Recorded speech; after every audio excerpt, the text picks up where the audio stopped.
धाकड़ खबर, बेखौफसुमा बेबाक अंदाज। धाकड़ खबर के न्यूज रूम से मैं आपके साथ हूं अकरम रईस खान। उत्तर प्रदेश की दो तस्वीरों से आपको रूबरू कराने जा रहा हूं। दोनों अलग अलग शहरों से आ रही हैं, लेकिन इत्तेफाक की बात है कि दोनों डॉक्टरों से यानी कि स्वास्थ्य विभाग से जुड़ी हुई हैं।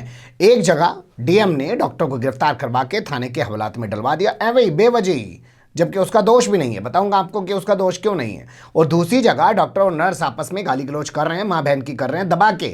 वो भाषा सुनिएगा, मैं बीप नहीं लगवाऊंगा, अपने एडिटर से मना कर दूंगा कि बीप ना लगाए। सुनिएगा और सोचिएगा कि इतना सब कुछ होने के बाद, थप्पड़ चलने के बाद भी किसी डॉक्टर नर्स के खिलाफ कोई एक्शन क्यों नहीं लिया गया है। आगे बढ़ने से पहले आपको बता दें, उत्तर प्रदेश में लगातार हालात कोरोना के चलते बिगड़ते जा रहे हैं। नाराज लोगों ने, कल आपने देखा होगा, आगरा और कानपुर हाईवे पर जाम लगाकर प्रदर्शन किया। इसी तरीके से जगह जगह जब मरीजों की मौत हो जा रही है, उसके बाद परिजन अस्पतालों के बाहर हंगामा कर रहे हैं। लेकिन योगी सरकार है वो अपनी हेडलाइन सेट करने में लगी हुई है। योगी सरकार ने 1 करोड़ वैक्सीन का दिया ऑर्डर। योगी सरकार ने ऑक्सीजन की कालाबाजारी करने वालों के खिलाफ दिया एक्शन लेने का आदेश। उनके खिलाफ एफआईआर दर्ज की जाए, गैंगस्टर लगाए जाए, एनएसए लगाए जाए, सड़क पे होर्डिंग लगाए जाए, उनके घरों को नीलाम कर दिया जाए, उनकी प्रॉपर्टी को जब्त कर लिया जाए। योगी सरकार आई हरकत में कहा कि ऑक्सीजन की कमी नहीं होने दी जाएगी। ये तमाम तरीके की चीजें बताई जा रही हैं, लेकिन असल सच्चाई जो है वो सामने आ रही है। ये अलग बात है, जो भक्त हैं वो अभी भी अपनी भक्ति में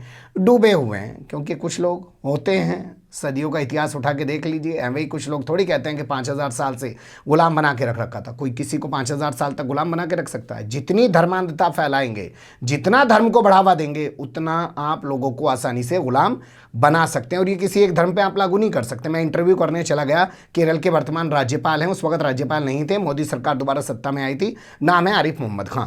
55-57 मिनट का मैंने इंटरव्यू किया। काफ़ी देर तक जब मैं उनकी बातें सुनता रहा, तब तक तो खूब लपालप बोलते रहे, लेकिन जब मैंने सवालों के जरिए उनको खींचना शुरू किया तो जानते हैं उन्होंने क्या किया? उन्होंने कुरान की कुछ आयतों को उठा लिया और मेरे सामने पढ़ने लगे। अब मैं पत्रकार के तौर पर तो कुछ कह सकता हूँ, लेकिन बहैसियत एक मुसलमान कुरान की आयतें मेरे सामने अगर कोई पढ़ने लग जाए तो मैं कुछ क्या कह पाऊँगा, क्योंकि मेरा कुरान पर मुताला थोड़ी है। मैं खामोश हो गया। तो वहाँ मैंने अंदाज़ा लगाया कि लोगों को गुलाम बनाने का सबसे अच्छा तरीका है धर्मांधता।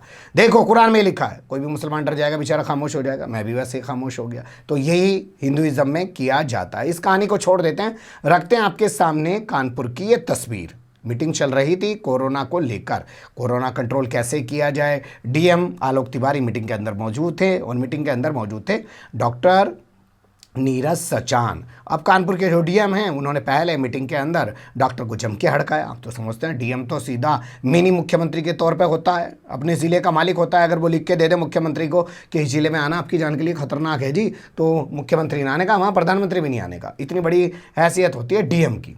तो डीएम ने पहले जम के हड़काया। सोमवार की रात की ये खबर बताई जा रही है। उसके बाद जैसे ही डॉक्टर मीटिंग से बाहर निकले, पुलिस आई, स्वरूप नगर थाने की एफआईआर दर्ज की। उसने डॉक्टर को लिया, गिरफ्तार किया और ले आके हवालात में डाल दिया। इसकी जानकारी मिलने के बाद बहुत सारे डॉक्टर मौके पर इकट्ठा हो गए और उन्होंने वहाँ हंगामा करने की कोशिश की। पूरे मामले को देखते हुए डॉक्टर को बाद में कच्ची ज़मानत दो देते हैं थाने से, उस ज़मानत पे रिहा कर दिया गया। मामला क्या है वो थोड़ा सा आपको बताते हैं। डॉक्टर नीरज सचान जो हैं, उनको फिलहाल वर्तमान समय में कोरोना रैपिड का इंचार्ज बनाया गया है, कोरोना रैपिड कंट्रोल का।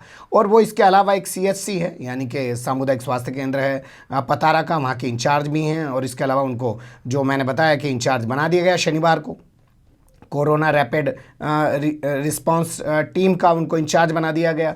2 दिन हुए थे भाई, शनिवार को एक आदमी को बनाया, रविवार को छुट्टी है, सोमवार को मीटिंग होगी और सोमवार को उस डॉक्टर के साथ ये कर दिया गया। आरोप है कि डीएम का कहना था कि डॉक्टर सही से काम नहीं कर रहा है या करना नहीं चाहता है।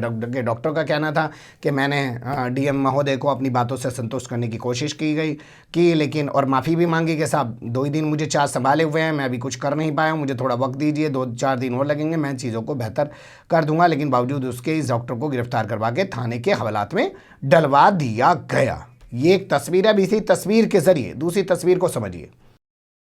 ये तस्वीर आपके सामने उत्तर प्रदेश के रामपुर से रख रहा हूं। रामपुर का जिला अस्पताल है। पहले आप तस्वीरें देख लीजिए। खूब माँ बहन की हो रही है, दबा के सुन लीजिए, हम बीप नहीं लगवा रहे।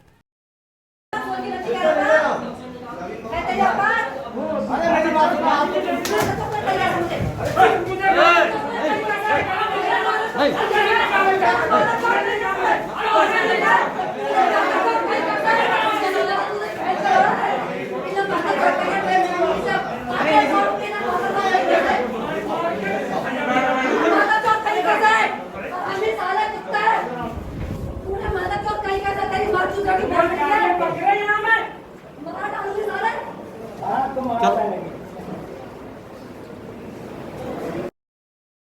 लिया आपने। हालांकि मुझे इस भाषा का प्रयोग नहीं करना चाहिए, मैं इस तरीके की भाषा का प्रयोग करने का आदी भी नहीं हूँ, ना ही मैंने इस तरीके की पत्रकारिता की है और ना ही मैं ऐसी तुच्छ पत्रकारिता करने का आदी हूँ।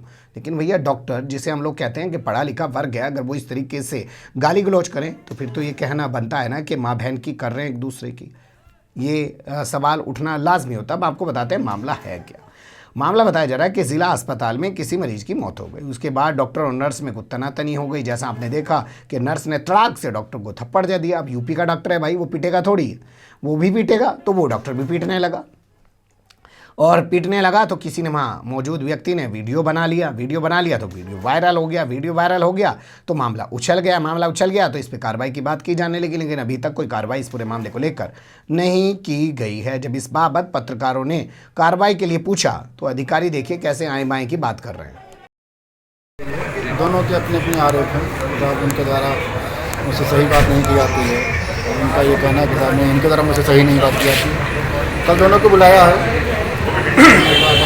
परिवार के हैं सदस्य, दोनों हैं, देखते हैं दोनों लोग क्या करेंगे। सीएम साहब देख रहे हैं अब यहाँ पर इलाज करने की ज़रूरत है डॉक्टरों की, लेकिन नर्स और डॉक्टर किस तरह से यहाँ लड़ रहे हैं और मारा पीटी हो रही है, तो मरीज कौन इलाज कराना आएगा। कल चारू दल ने एक दरोगा को बोला कि जेल में डाल दूंगी, बंद करा दूंगी, यहाँ से चला जाए। तो इस तरीके के बर्ताव डॉक्टरों के देखने को मिल रहे हैं। कभी कभी दुर्घटनावश प्रयास किया जा रहा है। उनको क्या होगा सर अब इन सब चीज़ों को लेकर के, जो आज एक नर्स ने डॉक्टर के थप्पड़ जड़े हैं, वो अपनी ड्यूटी कर रहे थे।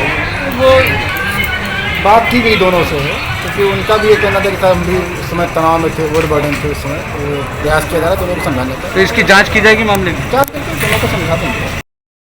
सुन लिया आपने, अधिकारी कैसे आए बाएं की बात कर रहे हैं, लेकिन डॉक्टर के खिलाफ ना नर्स के खिलाफ कोई कार्रवाई करने की बात कर रहे हैं।